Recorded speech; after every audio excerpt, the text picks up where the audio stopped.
Qatar says it's suspending its role in hostage negotiations with Hamas as it denies reports it's expelling the terrorist group from its territory.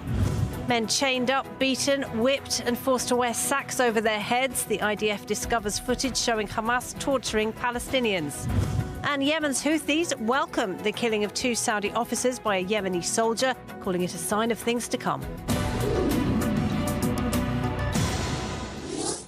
First, Qatar says it's suspending its role in hostage negotiations with Hamas. Doha made the announcement shortly after reports claimed it had told the Hamas leadership that it was no longer welcome in the Gulf state. Doha denied those reports, calling them inaccurate. For over a year now, Qatar, which has long supported and funded Hamas, has failed to make any progress in efforts to secure a deal for the 101 hostages who are still being held in Gaza. Our Lynn Plachmeyer has this report. Qatar has confirmed that its ceasefire mediation efforts are currently stalled. A statement released by the Qatari Ministry of Foreign Affairs said that the state of Qatar will not accept that mediation be a reason for blackmailing it, as we have witnessed manipulation since the collapse of the first pause and the women and children exchange deal, especially in retreating from obligations agreed upon through mediation and exploiting the continuation of negotiations to justify the continuation of the war to serve narrow political purposes. Well, leaders from across the Arab and Islamic world have begun arriving in Saudi Arabia ahead of a major summit that kicks off tomorrow. Emmanuel Onora looks ahead. Another summit is about to be held in Saudi Arabia, this time the Arab-Islamic summit to address Israel's offensives in Gaza and in South Lebanon. Various foreign ministers are invited along with the Secretaries General of the Arab League and the Organization of Islamic Cooperation. Of note are Palestinian President Mahmoud Abbas as well as Lebanon's caretaker Prime Minister Najib Mikati. The purpose of the meeting is to, quote, initiate immediate international action that seeks to halt the war on Gaza and pressure for a serious political process to achieve lasting, comprehensive peace based on internationally recognized principles. The summit is also a follow-up to a similar summit held in November 2023, a little over a month since the outbreak of the war. With President Trump set to return to the White House in January 2025 and a potential Saudi-Israel normalization deal on the table, Saudi Arabia might be seizing a second wind to pave a way to peace. Well, amid those reports that Qatar is mulling expelling Hamas from its territory, the IDF has released footage which shows Hamas officials torturing ordinary Palestinian civilians before the war. Thousands of hours of CCTV video was discovered in the Jabalia district of North Gaza. It shows men being chained up, whipped and beaten, often with sacks over their heads. More in this report, which we warn some viewers may find disturbing. Shackled, with hoods on their heads, and beaten with rubber hoses. This is how Hamas brutally tortures its own civilians in the Gaza Strip.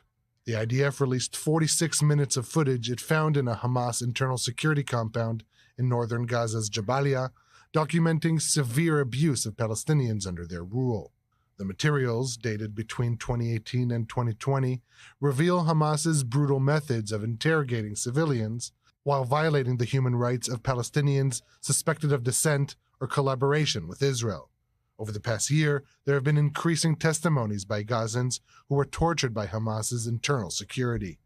Welcome back. At least 3 people were wounded today in the Galilee region of northern Israel after the latest barrage of Hezbollah rocket fire. Let's get more with our Zach Andrews, who joins us now from the north of Israel. Zach, what's happening? Yeah, the total is now up to, forgive me, I've got a bit of a cold. The total is now up to 6 total injured here in the north. And this is from separate attacks that we've been tracking throughout the day. We've also noted that at the 5 o'clock hour, there was red alarms in Haifa. This appears to have been another drone. And from the video that we get outside Haifa off the bay, the helicopters that were already in the air appear to engage the target, engage the drone, and that's a change we've noticed over the last month. Well, as Hezbollah continues to attack Israel, a reminder, its missiles do not discriminate. On Friday, one of them caused significant damage in the Arab village of Kafr Yassif, partially destroying the apartment of Christian Arab citizen Samuel Daoud. More in this report. In the Arab-Israeli village of Kafr Yassif in northern Israel, The night brings a somber stillness, broken by the aftermath of yet another rocket attack. A missile launched from Lebanon has left its mark, tearing through the roof of Samuel Daoud's home, an Arab Christian family's sanctuary now turned to rubble.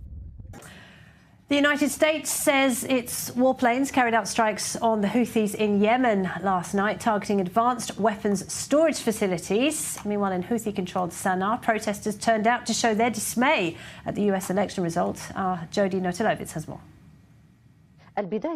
Our correspondent confirmed that last night, American-British warplanes launched an airstrike on Al-Hafa in the Al-Sabin district, 4 airstrikes on the Jarban area in the Sanhan district, and 2 airstrikes on the Sufyan district in Amran.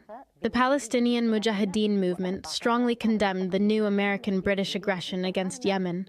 According to the main television news outlet run by the Iran-backed Houthi movement, the United States and Britain have launched air raids on several areas across Yemen, including the Amran Governorate and the capital city, Sana'a, Saturday night. U.S. defense officials cited that the strikes had targeted weapons facilities holding advanced conventional weapons. The weapons had been used to target ships in the Red Sea and Gulf of Aden, disrupting global trade as ship owners have had to reroute vessels to sail the longer route around the southern tip of Africa. Iran-aligned Houthi militants have been launching attacks on international shipping near Yemen since November last year, in solidarity with the Palestinians in Israel's war with Hamas. Attacks that have drawn U.S. and British retaliatory strikes. In mid-October, after more than a year of attacks on U.S. and international vessels, Defense Secretary Lloyd Austin announced that the U.S. struck the militant group using stealth B-2 bombers for the... Is Qatar going to kick Hamas out of Doha? Why is it suspending its supposed mediation role? And what can Egypt and the U.S. do now to try and secure a ceasefire hostage deal 400 days into the war? We take a deeper look at efforts to end the war and to bring all the Israeli hostages back home. Graphic, disturbing footage is made public showing Hamas interrogators torturing Palestinians at one of the terror group's bases in Gaza. We speak to a security expert about these images recorded over several years. The footage retrieved from Hamas computers during IDF raids in Jabalia. And it's a show of unity by the Jewish community in the United States. Tens of thousands of people taking part in a solidarity rally in support of Israel days after the historic U.S. presidential election. I24 News is in D.C. with the latest. Now, attention to Europe now, where Dutch authorities are meeting with Jewish organizations this week to address the growing concern of anti-Semitism in the Netherlands. This, of course, after the horrific mob attacks on Israeli soccer fans in Amsterdam on Thursday night, which shocked the European country and the world. Senior correspondent Bianca Zanini has this wrap. Take a look.